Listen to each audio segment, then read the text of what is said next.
Demodex. Right now, there are mites living in the follicles of your eyelashes and in the pores of your nose. They are about 1/3 of a millimeter long, they have 8 legs, and they spend the day head down inside the follicle eating the oil your skin produces. At night, they crawl out onto the surface to mate and then climb back in. You have never felt it once. Here is the part that surprised me.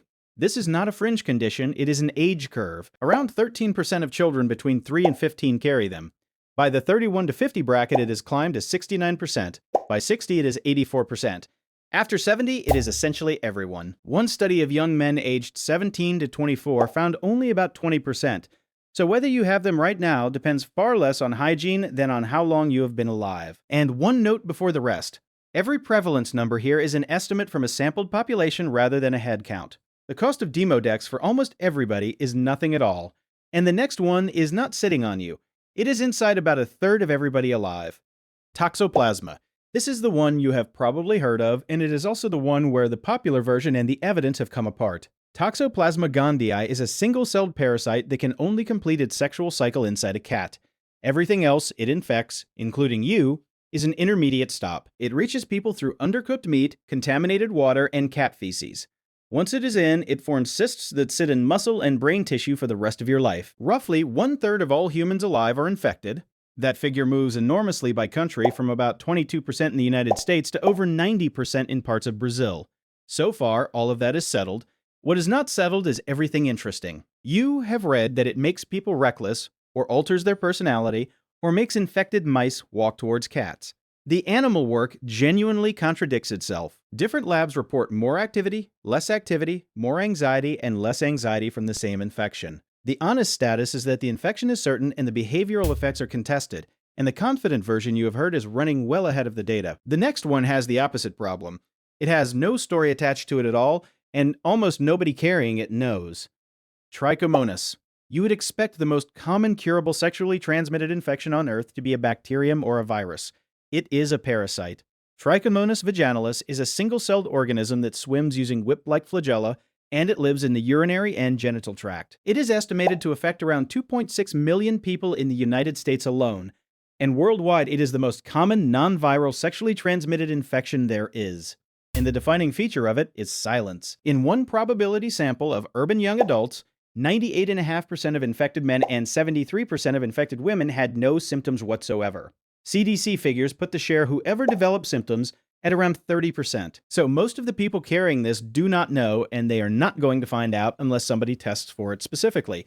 That is the cost, and it is structural rather than medical. An infection that produces nothing to notice is an infection that keeps getting passed along, and the reason it stays the most common one is that nothing about it prompts anybody to look. And there is one that did get looked at for a century and may have been innocent the entire time. Blastocystis. You would file this one as a parasite, and for 100 years every textbook did. It is a single-celled organism living in the large intestine, and it is one of the most common things found in human stool samples anywhere on Earth. In industrialized countries, it turns up in somewhere between 7 and 50% of people depending on who is sampled. In parts of Africa, South America, and the Pacific, it runs far higher. Then the story turned over. When researchers looked at who carries it, they found that people with Blastocystis host a more diverse bacterial community in the gut than people without it. And in 2024, a study of nearly 57,000 people across 32 countries reported that carrying it tracked with healthier diets and better cardiometabolic markers. Not worse, better. The Lancet Microbe ran a piece in 2025 calling the whole question an ongoing debate, which is the honest description of it. Nobody has shown that Blastocystis reliably causes disease, and there is real evidence it is a passenger rather than an attacker. So the cost here is that you may be carrying something which spent a century being blamed for symptoms it may not cause. The next one definitely causes its symptom. It just gives you a month off first. Scabies. You think of this as an infestation you would obviously notice. The timing says otherwise. A scabies mite is smaller than a pinhead, and a fertilized female tunnels into the outer layer of your skin and stays there, laying eggs in a burrow she extends daily. The World Health Organization estimates that 200 million people have it at any given moment. And the itch, which is the thing everybody associates with scabies, is not the mite, it is your own immune system. The reaction is a delayed hypersensitivity response to mite proteins and mite droppings left behind in the burrow, and it takes the body roughly 4 weeks to learn to mount it. So on a first infestation, there is a month during which the mites are established and breeding and transmissible, and you feel nothing at all. On a second infestation, the same person reacts within days, because the immune system already recognizes the proteins. That is the cost, and it is a strange one. The people who feel it worst are the ones whose bodies have already met it, and the people spreading it hardest are the ones who have not. That one needs skin against skin. The next one only needs a glass of water. Giardia. You assume that treated water is safe water. Giardia is the reason that assumption carries a footnote.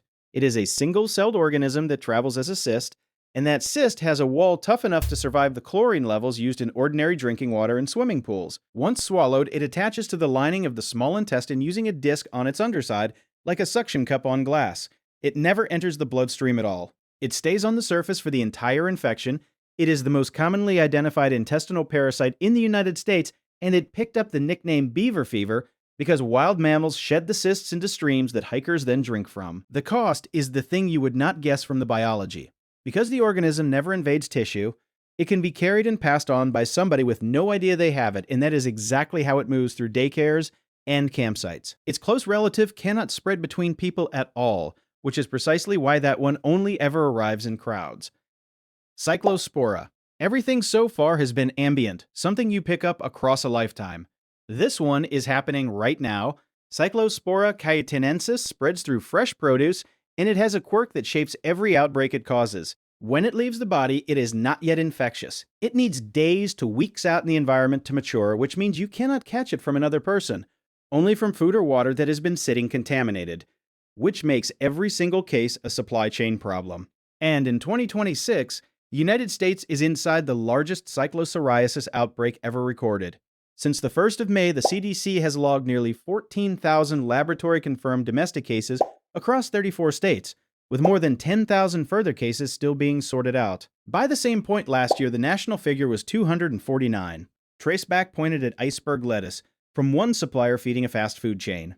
Of the cases with detailed information available, about 9% were hospitalized and nobody has died. So the cost here is not severity, it is that one bag of shredded lettuce can put 14,000 people into the same statistic. And there is one at the end of this where you stop being the host and start being the wrong animal entirely.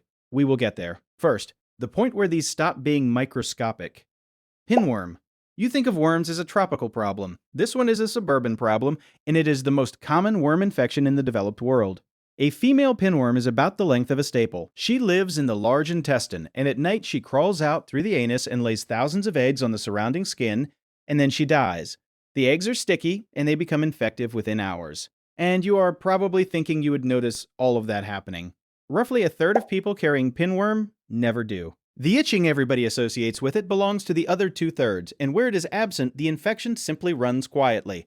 That is the entire mechanism, and it explains why this moves through households and classrooms rather than through soil or water. Somebody scratches, and the eggs get under the fingernails.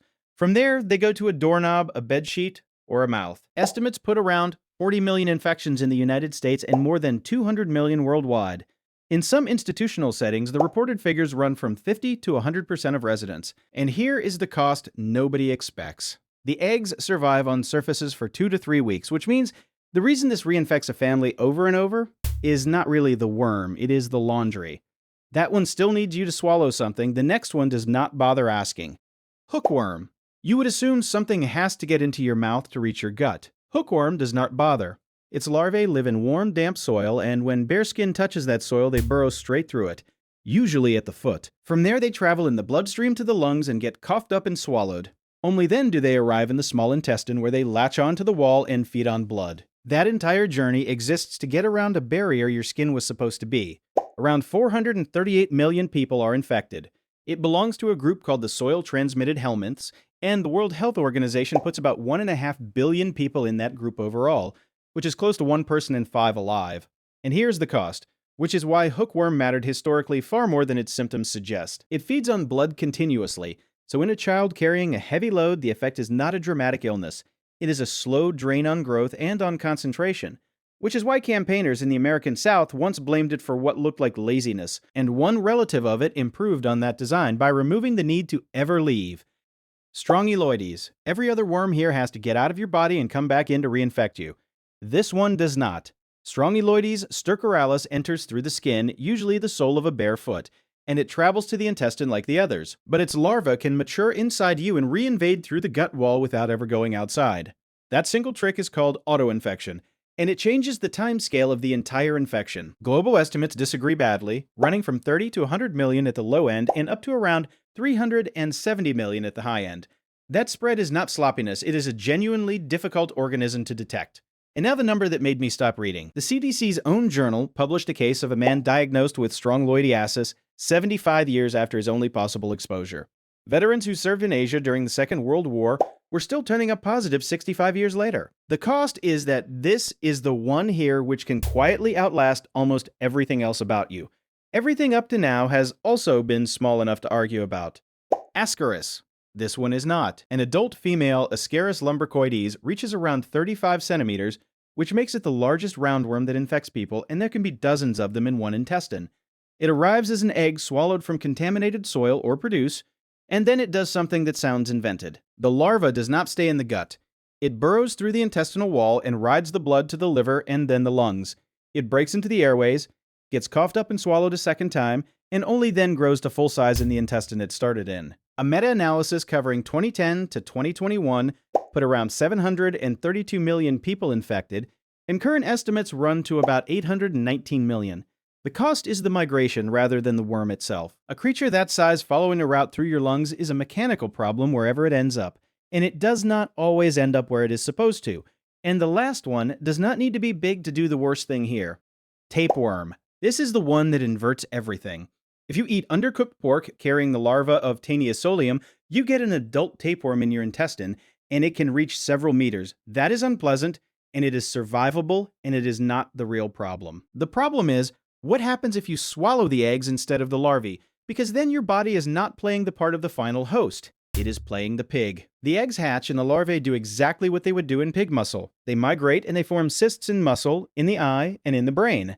That last one is called neurocysticercosis, and the World Health Organization estimates it affects somewhere between 2.5 and 8 million people. In countries where the parasite is endemic, it is held responsible for around 30% of all epilepsy cases, which makes it the leading preventable cause of epilepsy on the planet. And notice where those eggs come from. Not from the pig. From another person carrying the adult worm, which means the dangerous form of this infection is the one a human hands to a human. What all 12 of these have in common is not danger. Most people carrying most of them are entirely well, and several of these organisms have no demonstrated effect on a healthy body at all. The line between a parasite and a passenger gets drawn by whether anyone can show harm, and for at least 2 of them, nobody has managed it yet. And there is a number worth ending on as long as it is the right one. You have probably heard that your own cells are outnumbered 10 to 1 by the things living in you. That figure was revised in 2016, and the current estimate is about 30 trillion human cells against 38 trillion bacteria. Not 10 to 1, closer to 1 to 1, which is less dramatic and far stranger because it means you are not a body with passengers. You are about half and half, and the ratio shifts every time you use a bathroom. If you made it to the end, comment healthy, because most people carrying several of these are exactly that.